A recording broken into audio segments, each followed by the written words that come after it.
y un mundo de cristal ahí afuera, y rota en mil pedazos mi vida entera. Escribo el porvenir y otra mañana, no sé lo que será ni lo que espera. Me espanta pensar, si te perdiera te voy a mimar y a mi manera. Camino hacia el mar, la primavera que me esperará cuando me muera. Déjame escuchar las olas,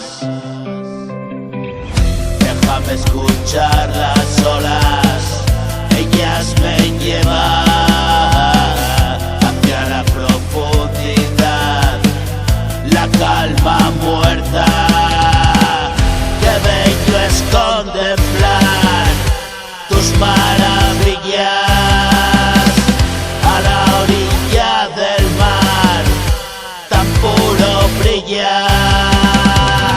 Un sol se dormirá mientras mi alma se dirige a soñar en plena calma.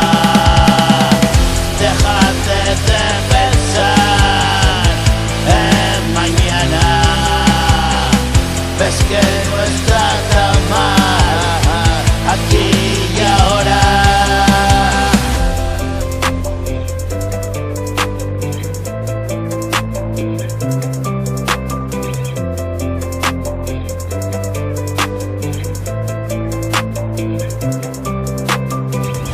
Camino descalzo por la arena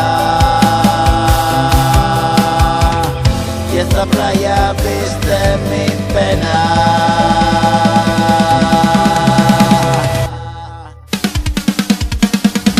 Llegaremos, no tengas prisa.